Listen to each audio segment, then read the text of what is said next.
Hello everybody, welcome back to my channel. इस video में I will be telling you कि कैसे आपको जो आपके लास्ट के प्रेपरेटरी डेज होते हैं उनमें प्रिपेयर करना चाहिए अपने एग्ज़ाम के लिए। जो आपको बीच में गैप्स मिलते हैं उनमें कैसे आपको प्रिपेयर करना चाहिए। दिस पर्टिकुलर वीडियो मैथ्स के लिए है, बाकी सब्जेक्ट्स के लिए जैसे साइंस, सोशल साइंस, इंग्लिश, इनके लिए भी मैं वीडियोज़ बनाऊँगी जैसे आपका पेपर आ रहा होगा। जो प्रेपरेटरी हॉलीडेज़ होंगे उनके जस्ट पहले मैं वो वीडियो अपलोड कर दूँगी। नाउ इस वीडियो को मैं 2 सेक्शंस में बाँटूँगी। एक तो ये है कि अगर 5 दिन बचे हुए हैं या 3 दिन बचे हुए हैं तो आपको किस तरीके से प्रिपेयर करना चाहिए, कैसे रिविज़न करना चाहिए और किस तरीके के क्वेश्चंस फॉलो करने चाहिए अगर मैथ्स की हम बात करें। अगर बाय एनी केस आप तक ये वीडियो लास्ट में पहुँचती है और अगर आप 1 दिन पहले या फिर एग्ज़ाम डे पे मॉर्निंग पे ये वीडियो देख रहे हो तो कुछ लास्ट मिनट्स में आपको टिप्स दूँगी जो मैंने भी फॉलो करी थी। और मेरा भी सीबीएसई बोर्ड था और मैथमेटिक्स स्टैंडर्ड थी जिसमें आई स्कोर्ड 99 मार्क्स। तो मैंने यहाँ पे नोटबुक में सारा कुछ नोट डाउन कर लिया है, जो भी मैं चीज़ें याद कर पा रही थी, जो मैंने कुछ चीज़ें फॉलो करी थी खुद से भी। ऑल्सो मैंने थोड़ी सी रिसर्च भी करी है कुछ और पॉइंट्स ऐड करने की। तो मैं आपका ज़्यादा टाइम नहीं लूँगी बिकॉज आई नो एग्जाम्स आने वाले हैं। नाउ जो आपका प्रेपरेटरी फेज होता है उसमें बहुत ज़्यादा इम्पोर्टेंट पार्ट ये प्ले करता है कि आप क्या चीज़ें कर रहे हैं, क्या चीज़ें नहीं कर रहे हैं।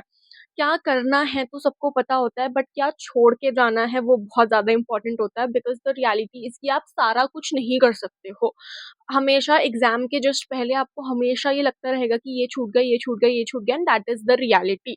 And let me tell you a very important thing कि येस 70% आपने थ्रू आउट द ईयर कैसे प्रिपेयर किया है वो मैटर करता है, बट 30% आप लास्ट के डेज़ में क्या करते हो वो भी मैटर करता है।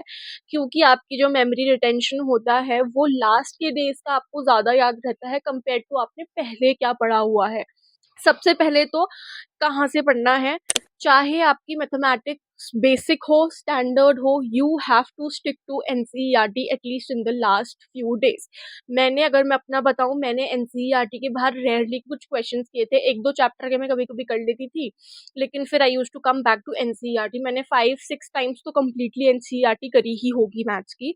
तो स्टैंडर्ड वालों को ये ज़्यादा बहुत वो रहता है फोमो कि मैं ये भी बुक कर लूँ, वो भी बुक कर लूँ, वो भी बुक कर लूँ, क्योंकि मेरी तो स्टैंडर्ड है तो बहुत ही बाहर से क्वेश्चंस आएँगे, बट ऐसा नहीं होता है। स्टैंडर्ड में शायद वो क्वेश्चंस को घुमा दे, बट क्वेश्चंस बाहर से नहीं आते हैं एज़ पर माय ऑब्जर्वेशन। तो स्पेशली लास्ट के टाइम पे जब आपके 4 दिन बचे हैं, 5 दिन बचे हैं, 3 दिन बचे हैं, तब तो आपको सिर्फ एनसीईआरटी से स्टिक करना चाहिए। तो एनसीईआरटी जब उन्होंने फर्स्ट टाइम, सेकंड टाइम जब भी करी होगी, हमेशा तुम लोगों ने मार्क किए होंगे क्वेश्चंस जो तुम लोगों ने गलत किए हैं।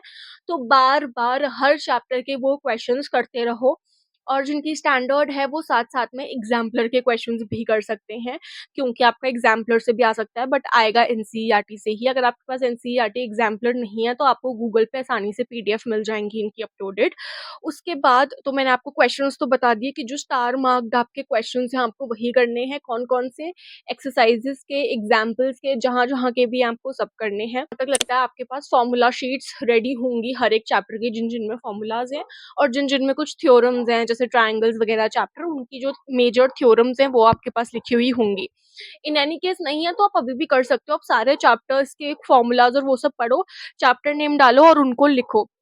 Even if you have written it once, daily सुबह शाम आपको क्या करना है, वो जो एक एक पन्ना है जिसमें आपके नोट्स है छोटे छोटे, जिसमें सिर्फ फॉर्मूलाज और थ्योरम्स लिखी हुई हैं, उनको सुबह शाम दोनों टाइम रिवाइज करना है और फिर खुद से लिखना है सारे फॉर्मूलाज को, because it really happens in the exam. चाहे आपने कितने ही बार रिवाइज किया हो, अगर आप लिख के रिवाइज नहीं करोगे फॉर्मूलाज को तो एग्जाम टाइम पे हमेशा एक क्वेश्चन होता रहता है, यार यहाँ पे प्लस था या माइनस था, लेंथ था, ब्रेथ था, ये कन्फ्यूजन आती ही आती है, नो मैटर कितनी अच्छी प्रिपरेशन हो आपकी। उसके बाद आपको कौन से पेपर्स करने चाहिए, एक तो मैं अभी इसके बाद आपको पेपर अटेम्प्टिंग की स्ट्रैटेजी भी बताऊंगी कि कैसे अटेम्प्ट करना है एग्जाम। तो उसमें जो भी मैं आपको चीज़ें बताऊंगी, आपको सैम्पल पेपर्स वैसे वैसे अटेम्प्ट करने हैं। तो आपके पास मान लो 5 दिन है, 4 दिन है, 3 दिन है, हर रोज एक आपको करना ही है। एक तो आप करना जो 2026 में ही सैम्पल पेपर सीबीएसई ने अपनी ऑफिशियल साइट पर अपलोड किया होगा वो, और पिछले 4 सालों में जो पिछले 4 सालों के जो भी पेपर्स होंगे उनको एक-एक करके सॉल्व करना। अब इन पेपर्स को सॉल्व करते वक़्त भी आप वो सारे पॉइंट्स का यूज़ करके इस पेपर को सॉल्व करोगे जो पॉइंट्स मैं आपको अब बताने वाली हूँ, जो कि सबसे ज़्यादा इम्पोर्टेंट है।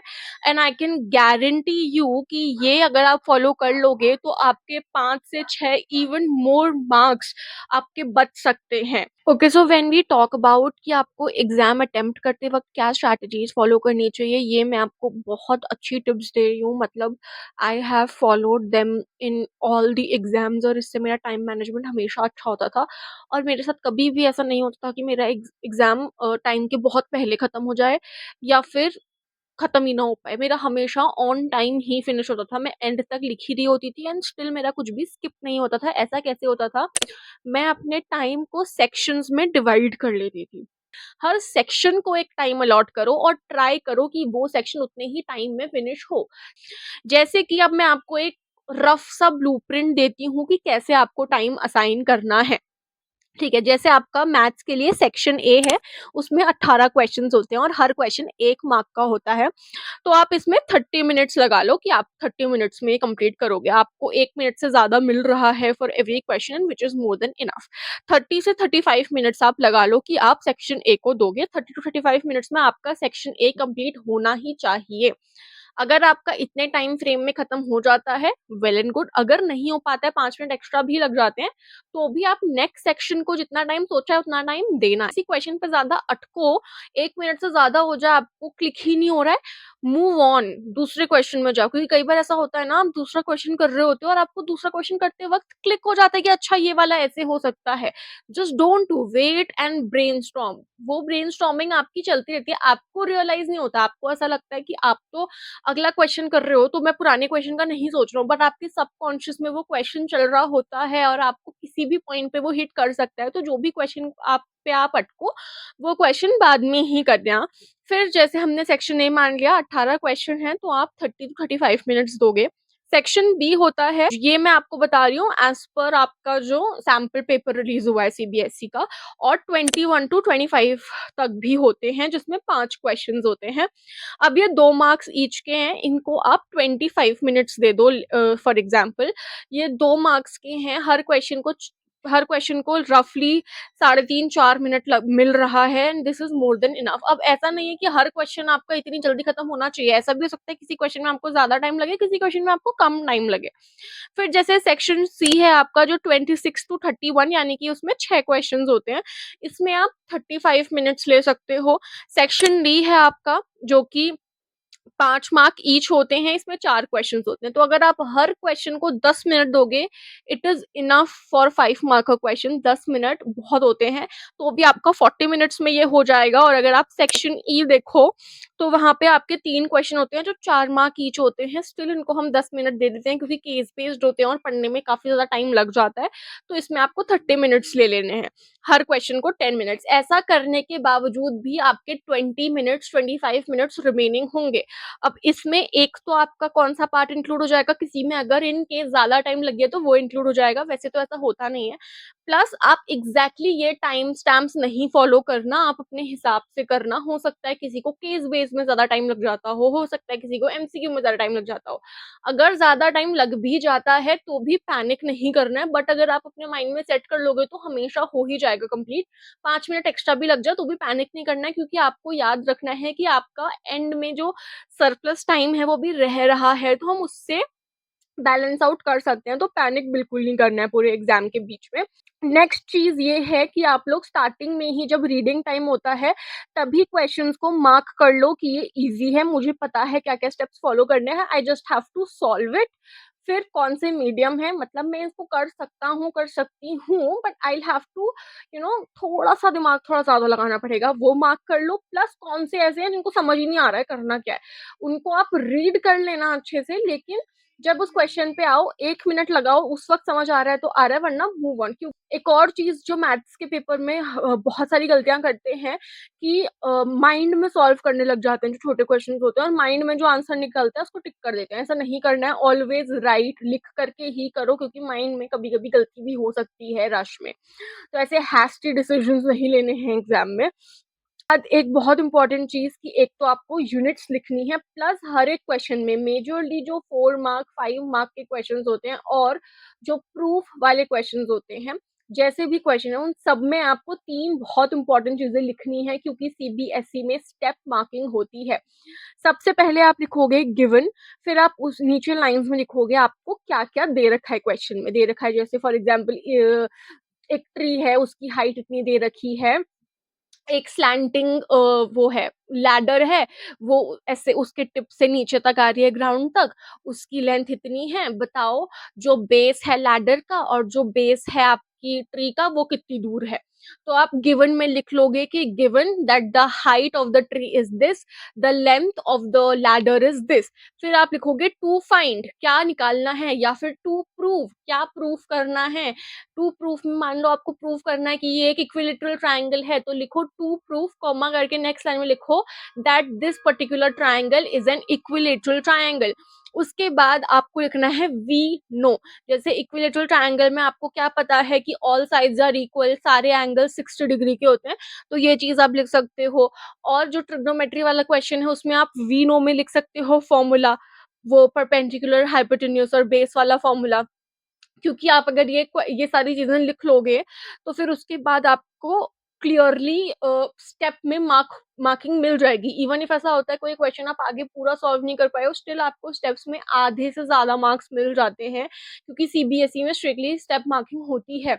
और कई बार आपको ऐसा लगता है ना कि ये तो इतना छोटा-सा पॉइंट है, इसको क्यों लिखना? ऐसा मत करना, ज़रूर से ज़रूर लिखना, कितना ही छोटा पॉइंट हो उसको स्टेप बना के ज़रूर लिखना। जो ज्योमेट्री वाले क्वेश्चंस होंगे उसमें डायग्राम्स बहुत क्लियरली पेंसिल से बनाने हैं। फिर जो फाइनल आंसर होगा, फाइनल आंसर को हमेशा ब्लैक कलर की पेन से बॉक्स बनाना और एरो करके लिख देना फाइनल आंसर, जो सम्स वाले न्यूमेरिकल्स वाले क्वेश्चंस होंगे। और जो प्रूफ करने वाले क्वेश्चंस होंगे उसमें हमेशा लिखने के बाद नीचे लिखना hence proved that triangle ABC is an equilateral triangle, I am giving an example. तो ऐसे आपको करना है। तो this was all I wanted to tell you. सबसे इम्पोर्टेंट चीज़ यही होती है कि आप पैनिक ना करो, और लास्ट टाइम पे आप कैसे प्रिपेयर कर रहे हो और एग्जाम के टाइम पे आपका क्या टेम्परामेंट है, ये सारी चीज़ें बहुत इंपॉर्टेंट होती हैं। नो मैटर आपकी स्टैंडर्ड मैथ्स है, बेसिक मैथ्स है, भागो मत कि मैं ये भी कर लेता हूँ, वो भी कर लेता हूँ, वो भी कर लेता हूँ। कोई भी नई चीज़ इस पॉइंट पे करना बेवकूफ़ी होती है। जो भी आपकी पुरानी चीज़ें हैं आप उनको रिवाइज़ करो, स्टार मार्क्ड क्वेश्चंस को बार-बार करो और रिवाइज़ करो जितना ज़्यादा कर सकते हो, क्योंकि लास्ट मोमेंट पे नए क्वेश्चन करने का कोई पॉइंट नहीं होता है। आप पुराने ही क्वेश्चंस करो, नए क्वेश्चन जो हैं वो बस आप सैंपल पेपर के फॉर्म में ही करोगे, सैंपल पेपर और प्रीवियस ईयर पेपर के फॉर्म पे। सो yeah that's it for this one. I hope you liked watching, और प्लीज़ ये वीडियो आपके क्लासमेट्स के साथ, फ्रेंड्स के साथ, सिबलिंग्स के साथ, जो भी 10th में हैं उनके साथ शेयर करो। बिकॉज़ सीरियसली आप शेयर जितना ज़्यादा करोगे उतना ज़्यादा आपके लिए भी ये चीज़ बेनिफिशियल होगी। So yeah that's it for this one. All the best for your exams. इस वीडियो को पक्का से शेयर करो and subscribe to my channel. Bye bye.